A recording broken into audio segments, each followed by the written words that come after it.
Hey,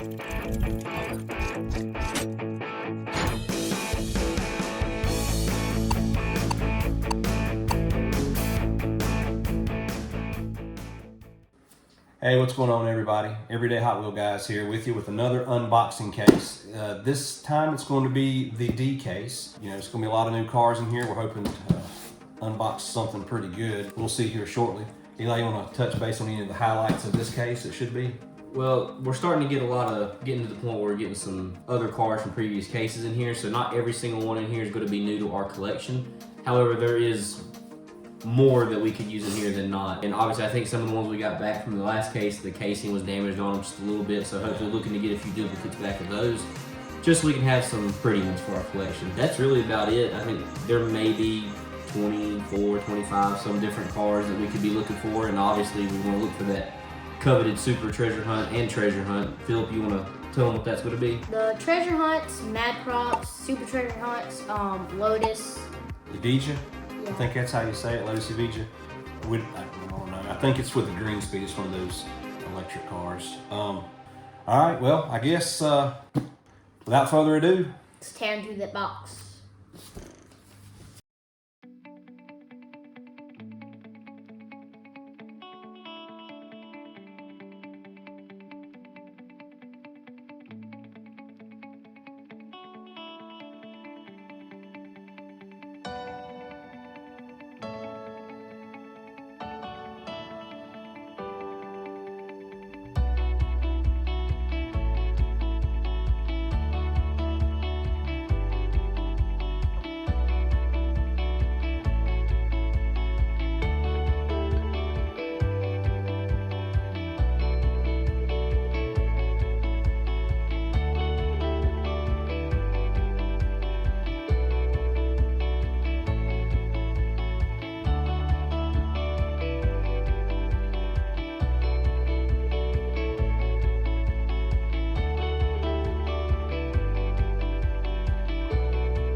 Welcome back, everybody. I hope you enjoyed that unboxing as much as we did. Always exciting to get to rip into a new case and see what we can add to our collection. Of course, we're going to go over what we thought was our personal favorites from the case and personally what was our least favorite. So I'll start off. Able to get this one from the 80s collection. Of course, this is another Corvette. Now, in real life, this Corvette, just the body style when it first came out, never really appealed to me until they started making this body style in the 90s, like with the ZR1 and that Grand Sport. But something about the simplicity of this design, I mean, Hot Wheels can make anything look good because I just think this car looks really nice. And then for my least favorite, and we've gotten it a few times, is the Deora 3, which is the next version of the classic Deora 2 that everybody's probably used to seeing. Came out around the mid-2000s. I just think they ruined it. It looks like they sliced the car in half. Fun fact, the Deora 1 was actually one of the original 16 that came out in 1968 for all you Hot Wheel geeks out there. Phil, you want to show them yours, your favorites? Yeah. Your least favorite one, least favorite? Snoopy's my favorite. He's just hanging out up there. I mean, he's just living the best life. He made his own car. Shout out to Nana. This would be her favorite. Yeah, probably. Love you, Nana. Even though you probably won't see this. My least favorite's the tuned 83 Silverado. I don't like it. Plus the blue rims, I don't really like that. Each their own. Silverado, that 80s. It's That body style is my favorite. But Unpopular opinions are opinions nonetheless. Exactly. My favorite. I like this Cadillac. This 82 Cadillac Seville is just pimping. Look at that thing. I'm a big 80s fan anyway, and if Eli had to pick the Corvette, I was going to pick that one anyway. But that just looks really good. That gold with that wood siding, it's classic. You can't beat it. Least favorite, guys, you know, it's just always it's what it do. Honorable mention though is going to be this Chrysler Pacifica. I don't know. It looks like a minivan, but it's four-wheel drive. It's a mud stud. I don't think of a Chrysler Pacifica and think of a mud stud. Not that you guys that drive them out there. I mean, you may be some pretty cool dudes, but I just don't think this is not for me. We're getting into a lot of cars now, and it's hard to keep up with these things, especially if you collect as many as we do. Especially trying to get on the mainline series like we are. I've got a little list here. It's a checklist that has all the cars listed by the series that they're in, so you can kind of go through and check the ones you have. If you're a member of the Redline Club, you can go on there. I'll post a link below in the description where you can actually get this one. And if you're not, there's one right here that's just a more simple list. It's pretty much the same thing. It doesn't have little check boxes, but I can shoot you the link in the description of this one. You can download, print it off, and you can just put your own check marks by there. Good way to keep up with all these cars because we're getting a ton. That's all I've got. Eli, Philip, y'all, anything y'all need to add? I don't believe so. Just, you know, like I said before, always exciting to get to unbox a new box of cars. You never know what you're going to get. You never know what you're going to get. It's just, yeah. It's crazy that we unbox these cases and we have not yet got a super treasure hunt out of these cases. Except for the one that we managed to find a Dodger. And he's in that video. You need to go check it out. Yeah, we'll probably post that one here for you to watch. Spoiler alert, I guess. Yeah, dang it. Spoiler alert if you hadn't seen it. Well, if ain't nobody got anything else, I guess that'll do it for us. Till next time, guys. We'll see y'all later. See ya. Peace.